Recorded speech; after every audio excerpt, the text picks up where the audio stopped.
سورۃ المزمل مکی ہے، ہجرت سے پہلے اس کا نزول ہوا۔ قرآن مجید فرقان حمید کی ترتیب کے اعتبار سے اس کا نمبر 73 ہے، اور نزول کے اعتبار سے اس کا نمبر 3 ہے۔ سب سے پہلے سورہ علق نازل ہوئی، پھر سورہ قلم، اور پھر سورہ مزمل کا نزول ہے، اور سورۃ المزمل کے بعد سورۃ المدثر نازل ہوئی۔ اس سورہ مبارکہ میں 20 آیتیں اور 2 رکوع ہیں۔ بسم اللہ الرحمن الرحیم، اللہ کے نام سے شروع جو بہت زیادہ مہربان نہایت رحم کرنے والا۔ یا ایھا المزمل، اس کا ترجمہ سننے سے پہلے ایک اصول سمجھ لیجئے۔ عرب لوگوں کا یہ دستور موجود تھا کہ جب کسی کے ساتھ لطف و محبت کا اظہار کرنا ہو تو جس حالت میں وہ ہو اسی سے اسم مشتق کر کے اس کو خطاب کرتے ہیں۔ اس کو یوں سمجھیے کہ حضرت حذیفہ رضی اللہ تعالی عنہم آپ سو رہے تھے تو نبی اکرم صلی اللہ علیہ وآلہ وسلم نے انہیں پیار سے جگایا، اور جس حالت میں آپ تھے اسی حالت سے آپ نے ان کو یاد کیا، اور فرمایا قم یا نعمان، اے سونے والے تو اٹھ جا۔ اسی طرح حضرت علی رضی اللہ تعالی عنہ ایک دن مٹی پر بیٹھے ہوئے تھے، اور مٹی پر نہ صرف آپ بیٹھے تھے بلکہ مٹی کے آثار آپ کے لباس پر بھی تھے، بلکہ ایک روایت کے مطابق آپ اس وقت سو رہے تھے اور زمین پر مٹی پر سو رہے تھے۔ نبی اکرم صلی اللہ علیہ وآلہ وسلم نے ارشاد فرمایا قم یا ابا تراب، اے مٹی والے کھڑے ہو جائیے۔ حضرت ابو ہریرہ رضی اللہ تعالی عنہ آپ نبی اکرم صلی اللہ علیہ وآلہ وسلم کی خدمت میں اس عالم میں حاضر ہوئے کہ آپ کی آستین کے اندر ایک بلی کا چھوٹا سا بچہ تھا جو آستین سے نکل کر نبی اکرم صلی اللہ علیہ وآلہ وسلم کے سامنے وہ آستین سے نکلا تو آپ نے فرمایا اے ابو ہریرہ، ہریرہ کے معنی ہے چھوٹی بلی، تو آپ نے فرمایا اے ابو ہریرہ، اے چھوٹی بلی والے۔ عربوں کا یہ انداز ہے کہ کسی کو محبت سے یاد کرنا ہو تو وہ جس حالت میں ہو اس حالت کا ذکر کیا جاتا ہے۔ قربان جائیے آقا دو جہاں صلی اللہ علیہ وآلہ وسلم کی شان پر کہ آپ چادر اوڑے ہوئے تھے، اللہ رب العالمین نے آپ کو خطاب فرمایا اور فرمایا یا ایھا المزمل، اے چادر اوڑھنے والے۔ جس حالت میں آپ تھے محبوب کی ہر ادا پیاری ہوتی ہے، اس سے اللہ رب العالمین کی محبت کا اظہار ہوتا ہے کہ اللہ تبارک و تعالی اپنے محبوب کریم صلی اللہ علیہ وآلہ وسلم سے محبت کا اظہار فرماتا ہے۔ بعض نے فرمایا، بعض مفسرین نے، کہ نبی اکرم صلی اللہ علیہ وآلہ وسلم کپڑے تبدیل کر کے نماز کے لیے آپ تیار ہو گئے تھے، تو یہاں فرمایا گیا یا ایھا المزمل، اے کپڑے پہن کر میری عبادت کے لیے تیار ہونے والے۔ ایک تفسیر کے مطابق اس کا ترجمہ اس طرح بھی کیا گیا قم اللیل، رات کو قیام کیا کرو، رات کو اللہ تعالیٰ کی عبادت کیا کرو۔ اس سے مراد نماز تہجد ہے۔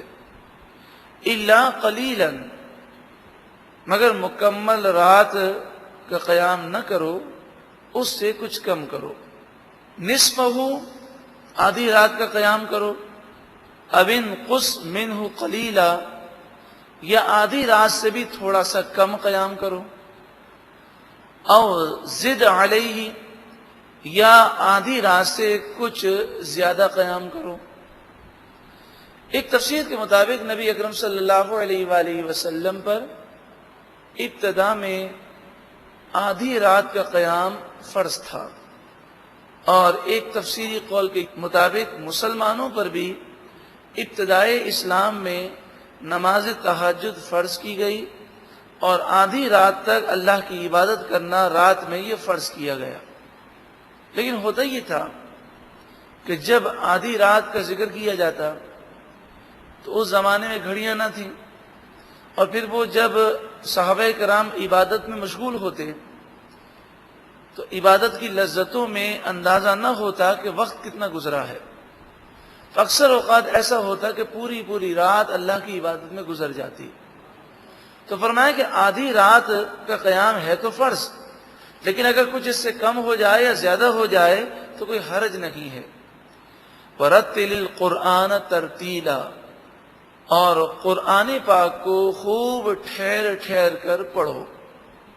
اور ترتیل کے معنی مفسرین نے فرمایا آہستہ آہستہ سوچ سمجھ کر پڑھا جائے، اور اس کی تلاوت میں تیزی نہ کی جائے۔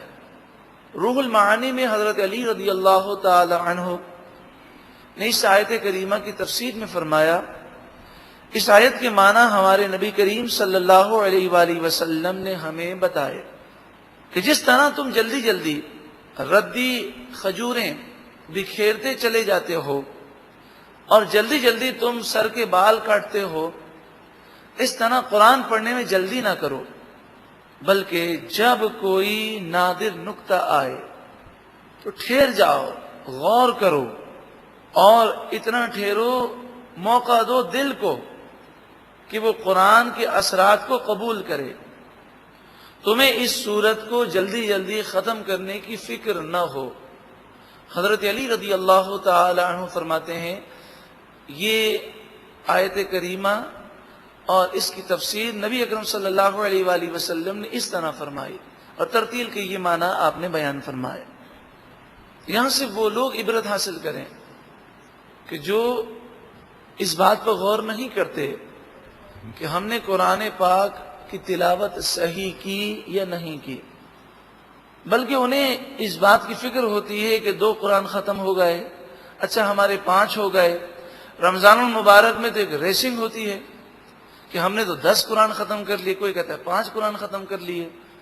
لیکن 5 قرآن پاک ختم کرنا اچھی بات ہے، مگر یہ اچھی بات اس وقت ہوگی جب صحیح تلفظ کے ساتھ، اطمینان کے ساتھ اور صحیح انداز میں قرآن پاک کی تلاوت کی ہوگی۔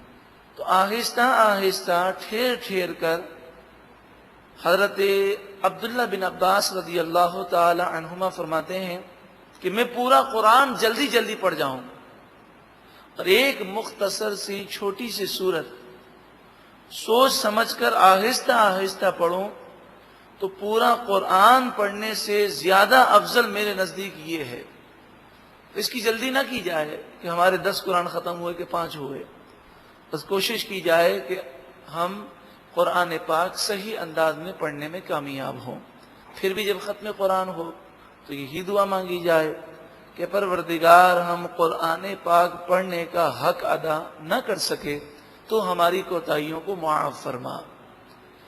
اِنَّا سَنُلْقِي عَلَيْكَ قَوْلًا ثَقِيلًا، بے شک ہم عنقریب آپ پر بھاری بات کو ڈالیں گے، یعنی عنقریب شریعت کے بھاری احکامات آپ پر آئیں گے، اور اس وقت آپ کی ذمہ داریاں بھی بڑھ جائیں گی۔ لہذا اس ابتدائی اسلام کے اس وقت میں جتنا زیادہ ہو سکے آپ نماز تہجد میں وقت کو صرف فرمائیں۔ اسی لیے مفسرین فرماتے ہیں کہ بعد میں مسلمانوں پر تو نماز تہجد فرض نہ رہی، لیکن نبی اکرم صلی اللہ علیہ وآلہ وسلم پر نماز تہجد تو فرض رہی، مگر آپ پر آدھی رات تک قیام کرنا یہ فرض نہ رہا۔ آپ چاہے اٹھ کر 2 رکعت نفل ادا کر لیں، آپ کا یہ فریضہ ادا ہو جاتا ہے۔ یہ تمام باتیں ایک تفسیری قول کے مطابق ہیں، اس میں مختلف اقوال ہیں۔ اِنَّا نَاشِئَةَ اللَّيْلِ هِيَ أَشَدُّ وَطْئًا وَأَقْوَمُ قِيلًا، بے شک رات کا اٹھنا وہ نفس کو کچلنے والا ہے۔ رات کو اٹھنے سے مراد مفسرین نے فرمایا کہ سونے کے بعد پھر نماز تہجد کے لیے اٹھنا یہ نفس کو کچلنے والا اس لیے ہے کہ نفس نیند میں آنے کے بعد پھر اٹھنے کو تیار نہیں ہوتا، وہ سستی کرتا ہے. لیکن مفسرین فرماتے ہیں ایسے موقع پر کوئی اٹھ کر نماز تہجد ادا کرے تو ابتدا میں تو اسے اونگ آئے گی، ہو سکتا ہے پوری نماز میں وہ اونگتا رہے، لیکن آہستہ آہستہ اسے نماز تہجد کی وہ لذت نصیب ہوگی کہ وہ لذت دنیا کی عام چیزوں میں انسان جو لذتوں کو حاصل کرتا ہے اس کے مقابلے میں جب نماز تہجد کی وہ لذت حاصل کرے گا تو اس کی زندگی ایک خوشگوار زندگی بن جائے گی. وَأَقْوَمُ قِيلًا، رات کا اٹھنا یہ درست بات نکالتا ہے کہ سونے کے بعد جب اٹھتے ہیں تو سکون کے ساتھ انسان اللہ تعالیٰ کی عبادت کر سکتا ہے. اس وقت ایسے نورانی لمحات ہوتے ہیں کہ جو انسان دعا مانگتا ہے اس میں مکمل توجہ ہوتی ہے، اس کی برکتیں اور اس کی رحمتیں اس قدر بلند و بالا ہیں. حدیث پاک میں فرمایا، حضرت ابو ہریرہ رضی اللہ تعالی عنہ روایت کرتے ہیں، نبی اکرم صلی اللہ علیہ وآلہ وسلم نے ارشاد فرمائے، ینزل ربنا کل لیلۃ الی السماء الدنیا. جس کا مفہوم یہ ہے کہ آسمان دنیا کی طرف اللہ تعالیٰ کی تجلی رحمت کا نزول ہوتا ہے. حین یبقى ثلث اللیل الآخر، یہ اس وقت ہوتا ہے جب رات کا آخری پہر باقی رہتا ہے. یعنی رات کے 3 حصے کریں تو آخری تیسرا حصہ جب باقی رہتا ہے تو اس وقت رحمتوں کا نزول ہوتا ہے. یقول، اللہ تعالیٰ فرماتا ہے، من یدعونی، جو مجھ سے اس وقت مانگے گا، فاستجیبا، اس کی دعائیں قبول کی جائیں گی. من یسألنی فاعطیہ، جو مجھ سے سوال کرے گا میں اسے دوں گا. ومن یستغفرنی فاغفر لہ، اور جو مجھ سے معافی طلب کرے گا، مغفرت مانگے گا، میں ان لمحات میں اسے بخش دوں گا. امام بخاری اور امام مسلم نے اس حدیث پاک کو روایت کیا. یہ تہجد کی نعمت اسے ہی مل سکتی ہے کہ جو گناہوں سے محفوظ رہے. ایک بزرگ فرماتے ہیں کہ اگر تو عبادت میں سستی محسوس کر اور تیرا دل عبادت میں نہ لگے تو سمجھ جا کہ کوئی فضول جملہ تیری زبان سے نکل گیا ہے. تو فضول جملہ زبان سے نکلے تو عبادت میں لذتیں نہیں ملتی، تہجد میں آنکھ نہیں کھلتی. لیکن جو اپنی نگاہوں کی حفاظت نہ کرے، گناہ کرے، تو اسے بھی یہ نعمتیں کیسے نصیب ہوں گی. حضرت ابو امامہ رضی اللہ تعالی عنہ نبی اکرم صلی اللہ علیہ وآلہ وسلم سے روایت کرتے ہیں، علیکم بقیام اللیل، تم پر لازم ہے، تم اپنے اوپر لازم سمجھو رات کو اٹھنا اور اللہ کی عبادت کرنا. یعنی یہ فرض واجب تو نہیں، مگر تمہاری روحانی ترقی کے لیے اور تمہارے عروج کے لیے یہ لازم ہے. اگر تم روحانی ترقی چاہتے ہو تو رات کو اٹھ کر قیام کرو. فَإِنَّهُ دَأْبُ الصَّالِحِينَ قَبْلَكُمْ، بے شک رات کو اٹھ کر قیام کرنا، اللہ کی عبادت کرنا، یہ تم سے پہلے نیک لوگوں کا طریقہ رہا ہے. وَهُوَ قُرْبَةٌ لَكُمْ إِلَىٰ رَبِّكُمْ وَمُكَفِّرٌ لِلسَّيِّئَاتِ. امام ترمذی علیہ رحمہ مزید آگے لکھتے ہیں کہ رات کو قیام کرنا اللہ رب العالمین کی بارگاہ میں قرب حاصل کرنے کا ذریعہ ہے. تمہیں اللہ کا قرب نصیب ہوگا اور اللہ تعالیٰ تمہاری خطاؤں کو مٹا دے گا. ان لک فی النہار، بے شک آپ کے لیے دن میں، سبحا طویلا، بہت سارے کام ہیں، دینی مصروفیات بہت زیادہ ہیں کہ آپ پر تبلیغ دین کا بوجھ ہے. تو آپ تبلیغ دین فرماتے ہیں. رات کی تنہائیوں میں اطمینان کے ساتھ آپ اللہ تبارک و تعالیٰ کی عبادت فرمائیں اور دن میں آپ تبلیغ دین فرمائیں. وَاذْكُرِ اسْمَ رَبِّكَ، اور اپنے رب کے نام کو یاد کرو. وَتَبَتَّلْ إِلَيْهِ تَبْتِيلًا، اللہ اکبر. فرمایا جب اس کی یاد کرو تو اسی کے ہو کر رہ جاؤ، ساری توجہ اسی کی طرف ہو. رب المشرق والمغرب لا الہ الا ہو، اس رب کے نام کو یاد کرو، وہ رب جو مشرق اور مغرب کا رب ہے، اس کے سوا کوئی معبود نہیں۔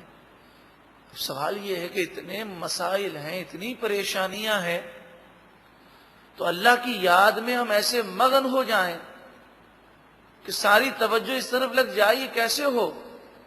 فاتخذہ وکیلا، پس تم اللہ کو اپنا وکیل بنا لو، یعنی تمام کام اللہ کے سپرد کر دو اور اللہ پر بھروسہ رکھو، اور تم اپنی توجہ اللہ رب العالمین کی طرف عبادت میں مبذول کرو اور اطمینان سے اللہ کی عبادت کرو۔ مفسرین نے یہاں پر یہ فرمایا کہ جس طرح ہمیں کوئی اہم کام ہوتا ہے تو ہم کسی ہم سے زیادہ طاقتور کو یہ کام سپرد کر دیں جو ہم سے زیادہ اچھے طریقے سے اس کو ادا کر سکے، تو ذہنی طور پر ہم فارغ ہو جاتے ہیں اور ٹینشن دور ہو جاتا ہے کہ ہم تو اسے سپرد کر چکے۔ تو فرمایا اپنے کام اللہ کے سپرد کرو اور عبادت میں پھر مگن ہو جاؤ۔ اللہ تعالی ہمیں ایسا اعتماد اور بھروسہ عطا فرمائے۔ واصبر، اور صبر کرو، علی ما یقولون، جو وہ کہتے ہیں ان کی باتوں پر صبر کرو۔ یہاں دو باتیں تھیں کہ پیچھے فرمایا کہ عبادت میں ایسے مگن ہو جاؤ کہ اسی کے ہو کر رہ جاؤ، تو اس میں سوال یہ ہے کہ جو پریشانیاں ہیں، جو مشکلات ہیں، تو پہلے فرمایا ان تمام معاملات کو، جو کام کرنے ہیں وہ سارے کام جب اللہ کی عبادت کرنے لوگو اس وقت بھی اور ہر وقت اللہ کی بارگاہ میں سپرد کر دو۔ پھر سوال یہ ہے کہ جو لوگ تانے دیتے ہیں، خصوصاً کفار مکہ، ان کی باتیں وہ پریشان کرتی ہیں، تو فرمایا ان کی باتوں پر صبر کرو، اور صبر کا صلہ بہت اچھا ہے۔ صبر کرنے والوں اور برداشت کرنے والوں کو اللہ تعالی غیبی امداد عطا فرماتا ہے، چونکہ اس وقت طاقت نہیں ہے تو ان سے الجھ کر اپنی قوتوں کو ضائع نہ کرو۔ وَاهْجُرْهُمْ هَجْرًا جَمِيلًا، اچھی طرح ان سے کنارہ کشی اختیار کرو اور تبلیغ دین کو جاری رکھو۔ وَذَرْنِي وَالْمُكَذِّبِينَ أُولِي النَّعْمَةِ وَمَهِّلْهُمْ قَلِيلًا، وہ لوگ جو مالدار ہیں، سردار ہیں، جھٹلانے والے ہیں، انہیں میرے سپرد کر دو۔ ذرنی کے لفظی معنی ہے مجھے چھوڑ دو، اور مفہوم یہ ہے کہ انہیں میں عذاب دوں گا، ان کی باتوں کی آپ فکر نہ کریں۔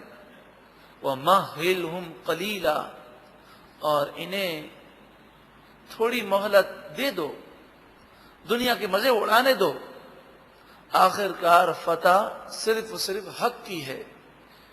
ان لدینا انکالا وجحیما، بے شک لدینا ہمارے پاس، انکالن بیڑیاں ہیں، بھاری بھاری بیڑیاں ہیں مجرموں کو جکڑنے کے لیے، وجحیمن اور بھڑکتی ہوئی آگ ہے، وطعامن ذا غصۃ اور ایسا کھانا ہے جو گلے میں اٹکنے والا ہے، زہریلے کانٹے دار درخت انہیں کھانے کو دیے جائیں گے، وعذابن علیمن اور دردناک عذاب ہے، یہاں تک کہ جب وہ کھانا کھائیں گے تو کھانا گلے میں پھنس جائے گا، پھر اس کھانے کو اتارنے کے لیے وہ پانی مانگیں گے تو گرم کھولتا ہوا پانی دیا جائے گا، جس کی گرمی اور شدت سے ہم اللہ کی پناہ مانگتے ہیں۔ اللہ تعالی جہنم کے عذاب سے ہم سب کو اور تمام مسلمانوں کو محفوظ فرمائے۔ یوم ترجف الارض والجبال، اس قیامت کے دن زمین اور پہاڑ کانپیں گے، وَكَانَتِ الْجِبَالُ كَثِيبًا مَهِيلًا، آپ نے کبھی دیکھا ہوگا کہ ریت کا ڈھیر لگا ہو، اسے آپ پاؤں کی ٹھوکر لگائیں تو پورا ڈھیر وہ بہہ کر زمین کے برابر ہو جاتا ہے۔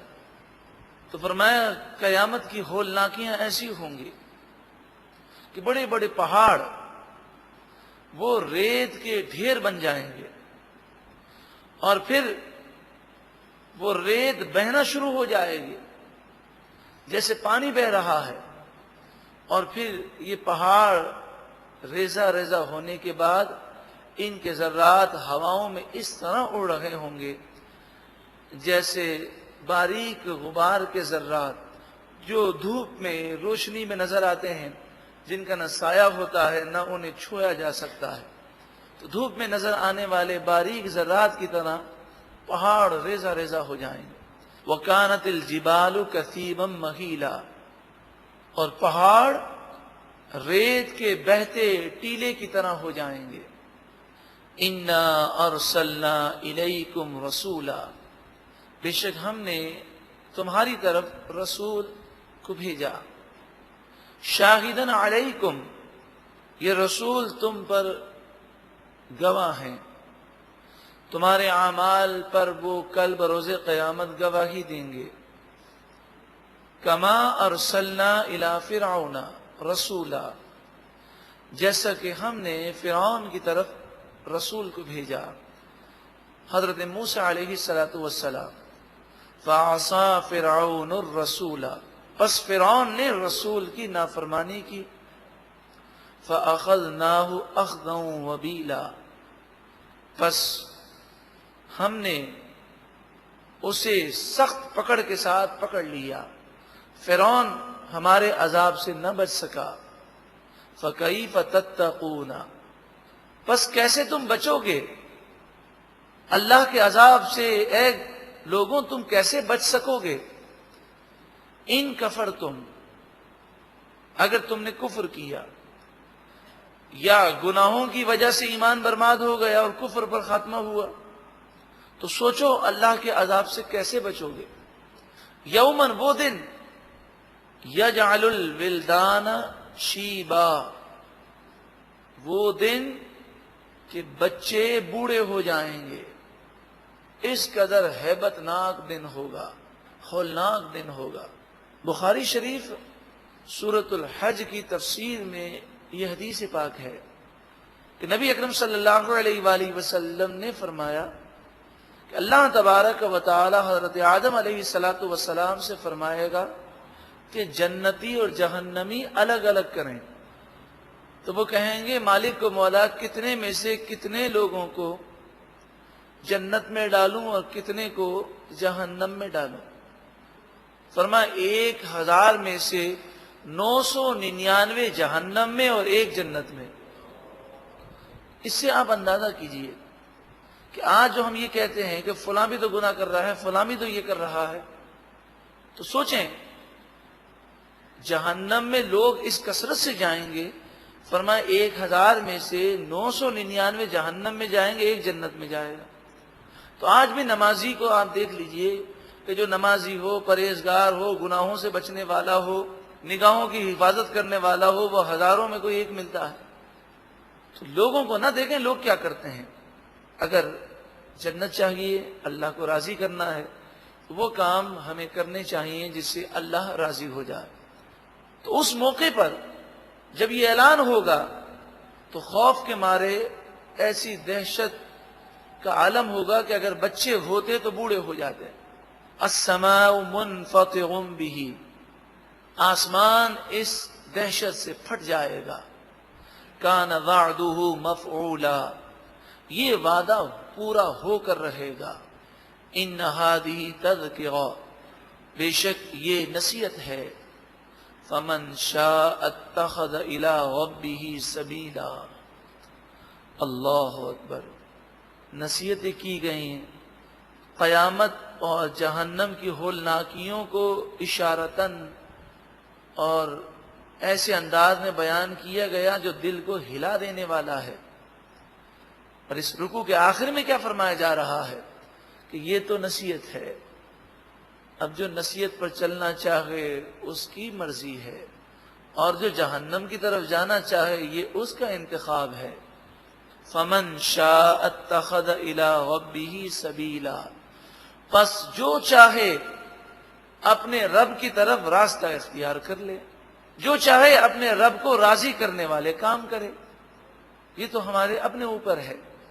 اللہ تعالی ہمیں اچھے کام اور جنتی کام کرنے کی توفیق عطا فرمائے. ان ربک یعلم، بے شک آپ کا رب خوب جانتا ہے، انک تقوم ادنا من ثلثی اللیل، بے شک آپ رات کو قیام کرتے ہیں 2/3 رات کے قریب قریب، ونصفہ اور کبھی آدھی رات، وثلثہ اور کبھی تہائی رات. جیسا کہ آپ نے شروع میں سنا، جب آدھی رات کا قیام فرض کیا گیا تو نبی اکرم صلی اللہ علیہ وآلہ وسلم آدھی رات قیام فرماتے اور استغراق کی کیفیات ایسی ہوتی ہیں، عبادت میں آپ ایسے گم ہوتے اور اللہ تعالی کی بارگاہ میں جب حاضر ہوتے تو وقت کا احساس نہ رہتا، تو کبھی آدھی رات سے اوپر ہو جاتا، اور کبھی یہ ہوتا کہ آدھی رات سے کم، تو توجہ نہ ہوتی کہ یہ آدھی رات پوری ہوئی یا نہ ہوئی. تو اس خیال سے کہ آدھی رات ہو جائے، کبھی کبھی ایسا بھی ہوتا کہ پوری رات گزر جاتی اللہ تعالیٰ کی عبادت میں. آپ نے دیکھا ہوگا جب کسی کام میں بہت زیادہ لذت آئے تو وقت گزرنے کا احساس نہیں ہوتا. ہم 3 گھنٹے گزار لیں تو پھر ایسا محسوس ہوتا ہے جیسے ہم نے تو آدھا گھنٹہ گزارا ہے.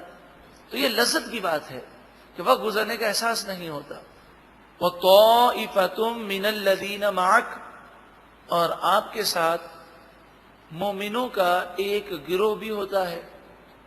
اب آپ بھی اتنا لمبا قیام فرماتے ہیں اور مومن بھی آپ کے پیچھے ہوتے ہیں، پھر صبح ان کے بہت سارے مشاغل ہیں، تو آپ تو اللہ کی عبادت میں مشغول جب ہوتے ہیں تو وقت کا اندازہ نہیں کرتے، ساری توجہ اللہ کی طرف ہے، اس عبادت کی لذتوں میں گم ہیں.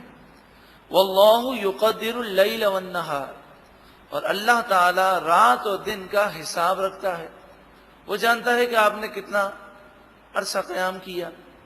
علما، اللہ تعالی خوب جانتا ہے، لن تحصوہ، ہرگز تم اس کا اندازہ نہیں کر سکو گے، شمار نہیں کر سکو گے. فکس آدھی رات قیام کرو، یہ تمہارے لیے بہت مشکل ہے، لہذا اللہ تبارک و تعالی نے آسانی فرمائی. مشکل اس اعتبار سے ہے کہ عام مسلمانوں کا ذکر ہے کہ وقتی طور پر ابھی فتوحات کا سلسلہ نہیں، اسلام کی ابتدا ہے، اسلامی حکومت کا قیام نہیں ہے، تو جیسے جیسے کام کاج بڑھتے جائیں گے اور دینی مشاغل میں اضافہ ہوگا تو پوری رات جاگنا اور عبادت میں مصروف رہنا یہ مشکل امر ہو جائے گا. اس لیے پہلے ہی آسانی فرما دی گئی کہ جتنا ہو سکے تم قیام کرو، آدھی رات تک قیام کرنا تم پر فرض نہیں، مسلمانوں کے لیے مستحب ہے، اور نبی اکرم صلی اللہ علیہ وآلہ وسلم کے لیے فرض تو ہے، لیکن آدھی رات کا قیام کرنا کوئی ضروری نہیں، جتنا آپ چاہیں. فتاب علیکم، پس اللہ تعالیٰ نے تم پر مہربانی فرمائی. فَقْرَؤُوا مَا تَيَسَّرَ مِنَ الْقُرْآنِ، بس قرآن پاک میں سے جتنا آسان ہو اتنا پڑھو اور اتنی دیر اللہ کی عبادت کرو.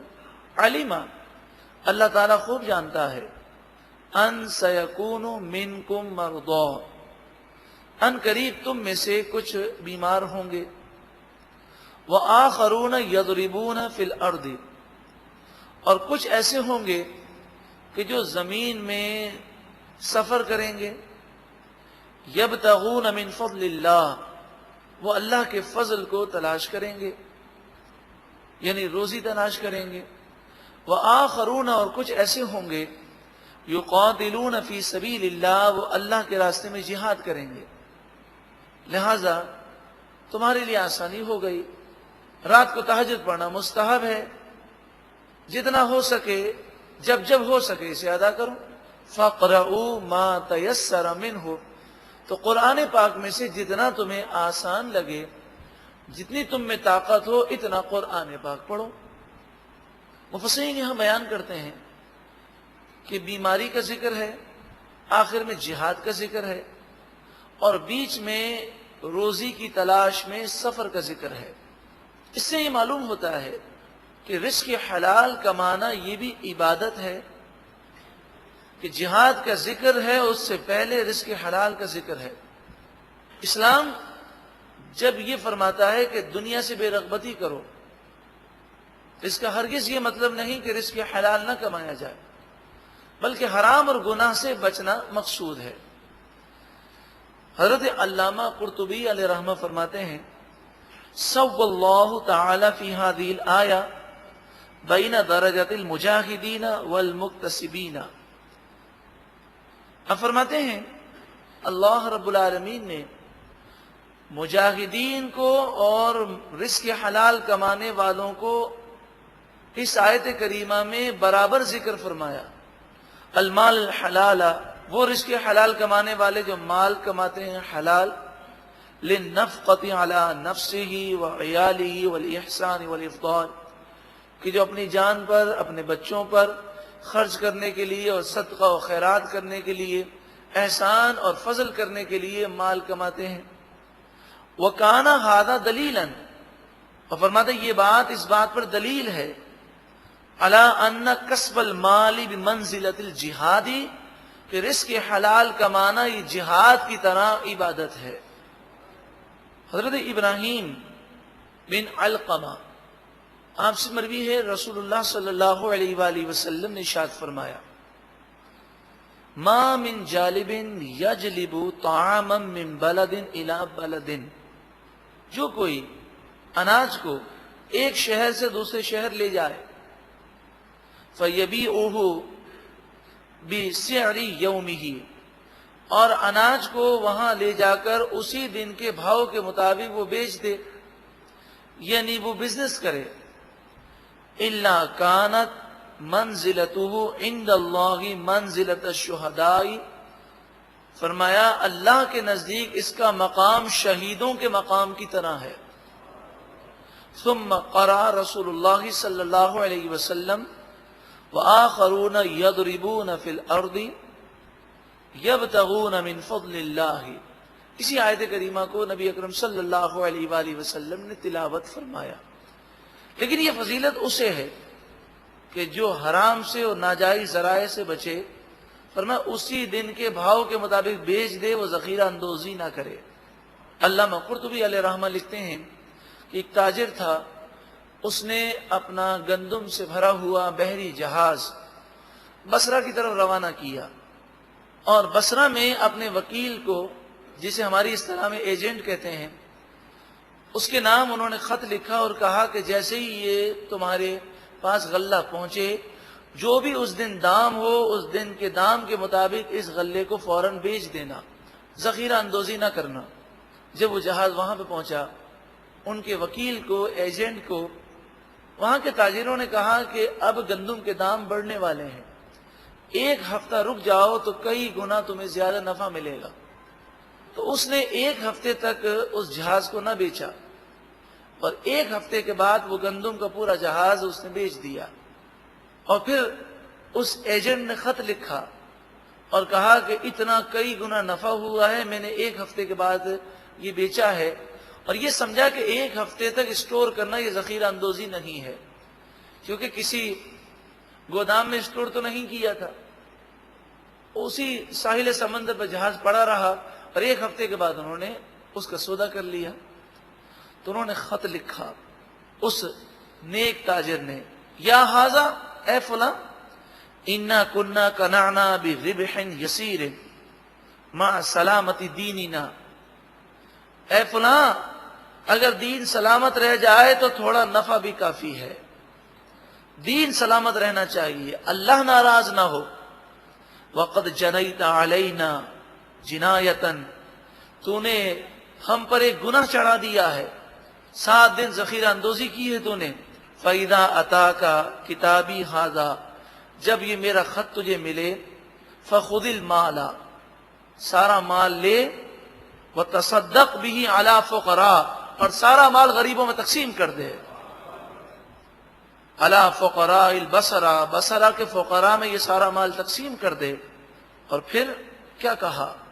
وَلَيْتَنِي أَنْجُو مِنَ الْإِحْتِكَارِ، ارے تو نے مجھے اتنا بڑا گنہگار کر دیا ہے کہ یہ سارا مال تقسیم ہو جائے غریبوں میں، تو مجھے ثواب کی امید نہیں ہے، بس یہی امید ہے کہ اللہ میرے گناہ کو معاف کر دے۔ تو یہ اگر ایسی تجارت ہو تو یہ جہاد فی سبیل اللہ ہے۔ لیکن جس طرح ہم تجارت کرتے ہیں، ہوس، ناجائز، جھوٹ بولنا، فراڈ کرنا، دھوکہ دینا، جھوٹے وعدے کرنا، جھوٹی قسمیں کھانا، تو یہ کوئی رزق حلال بھی نہیں ہے اور یہ کوئی جہاد بھی نہیں ہے، بلکہ یہ شیطان کی راہ ہے۔ اسی طرح اگر کوئی مال اس لیے کمائے کہ لوگوں پر فخر کرے گا، نمود و نمائش کرے گا، تو یہ بھی کوئی جہاد نہیں بلکہ یہ شیطانی راہ ہے۔ وَأَقِيمُوا الصَّلَاةَ، اور نماز قائم کرو، وَآتُوا الزَّكَاةَ، اور زکوٰۃ ادا کرو، وَأَقْرِضُوا اللَّهَ قَرْضًا حَسَنًا، اور اللہ کو قرض حسنہ دو۔ قرض حسنہ کی تعریف فرمائی، ما قصد به وجہ اللہ تعالی خالصا من المال الطیب، رزق حلال میں سے مال اللہ کی رضا کے لیے خرچ کرنا، یہ قرض حسنہ ہے۔ حضرت عمر رضی اللہ تعالی عنہ اللہ کی راہ میں مال کس انداز میں خرچ کرتے کہ آپ کے لیے ایک پسندیدہ چیز بنائی گئی، کھجور اور دودھ سے ایک حلوے ٹائپ کی چیز حضرت عمر رضی اللہ تعالی عنہ کے لیے بنائی گئی، جو آپ کو بہت پسند تھی اور اس کی اہمیت آپ ہی جانتے تھے۔ ایک غریب شخص آ گیا تو آپ نے اس غریب شخص کو دیکھا تو وہ آپ نے کھانا نہ کھایا، اس کو تناول نہ کیا، اور وہ کھانا اٹھا کر اس غریب کو دے دیا۔ تو کسی نے کہا کہ یا امیر المومنین، آپ اس کے بجائے رقم دے دیتے، اس کھانے کی کیا اہمیت ہے اور آپ کو یہ کھانا کتنا مرغوب تھا، یہ فقیر کیا جانے، غریب کیا جانے، اس نے تو یہ کہا ہوگا کہ مجھے تھوڑا سا کھانا دے دیا، اس کے بجائے رقم دیتے تو یہ زیادہ خوش ہوتا۔ آپ نے فرمایا دیکھو یہ چیز مجھے بہت پسند تھی، میرے نزدیک اس کی جو اہمیت ہے وہ میں جانتا ہوں، اور میں نے اس غریب کو دیا ہے تو غریب کو دکھانے کے لیے نہیں دیا، میں نے اپنے رب کو راضی کرنے کے لیے دیا ہے۔ لیکن رب المسکین یدری ما ہوا، ان کا اس غریب شخص کا جو رب ہے، جو میرا بھی رب ہے، وہ جانتا ہے کہ اس حلوے سے مجھے کتنا پیار تھا، میں نے کس محبت کے ساتھ تیار کیا تھا، وہ میری نیتوں کو جانتا ہے۔ حضرت امام بغوی علیہ رحمہ فرماتے ہیں، اور اس روایت کو تفسیر مظہری کے مصنف نے ذکر کیا، فرماتے نبی اکرم صلی اللہ علیہ وآلہ وسلم نے فرمایا کہ تم لوگ وارث کے مال کو اپنے مال سے زیادہ پسند کرتے ہو، تم دوسروں کے مال کو زیادہ پسند کرتے ہو۔ تو لوگوں نے کہا نہیں، ہم تو اپنے مال کو زیادہ پسند کرتے ہیں۔ تو آپ نے فرمایا صلی اللہ علیہ وسلم، انما مال احدکم ما قدم، تمہارا مال تم میں سے ہر ایک کا مال تو وہی ہے جو اللہ کی راہ میں تم نے آگے بھیج دیا، ومال وارثہ ما اخر، اور جو مال تم نے اللہ کی راہ میں نہیں دیا وہ تو مرنے کے بعد تمہارے وارث کا مال ہے، تمہارا مال تھوڑی ہے۔ تمہارا مال تو وہی ہے کہ جو تم نے اللہ کی راہ میں دے دیا۔ وَأَقْرِضُوا اللَّهَ قَرْضًا حَسَنًا، اللہ کی بارگاہ میں قرض حسنہ پیش کرو جتنا ہو سکے، خصوصاً دین کی ترویج و اشاعت میں مال خرچ کیا جائے۔ یہ ایک ایسا بزنس ہے جس کے نفع میں کبھی کمی واقع نہیں ہوتی۔ انشاءاللہ جب تک دین قائم و دائم رہے گا، جب تک دین کا کام ہوتا رہے گا، ابتدا کرنے والے کو ثواب ملتا رہے گا انشاءاللہ۔ وَمَا تُقَدِّمُوا لِأَنفُسِكُم مِّن خَيْرٍ تَجِدُوهُ عِندَ اللَّهِ، جو تم نیکی اپنی جان کی بھلائی کے لیے کرو گے، انسان جو نیکی کرتا ہے وہ اپنے لیے کرتا ہے، اسے تم اللہ کی بارگاہ میں پاؤ گے، ہوا خیرن، وہ نیکی جو تم نے کی ہوگی، ہوا خیرن، وہ تم بہتر پاؤ گے، وَأَعْوَمَ أَجْرًا، اور بہت زیادہ اجر بڑا ہوا پاؤ گے۔ جب انسان نیکی کرتا ہے تو میں پیدا ہو جاتی ہے، انسان سوچتا ہے میں نے نیکی کی ہے، فرمایا غرور و تکبر مت کرنا، عجب مت کرنا، اپنے آپ کو نیکوکار مت سمجھنا، جتنی بھی نیکی کرو یہی سمجھنا کہ ہم سے نیکی کا حق ادا نہ ہوا۔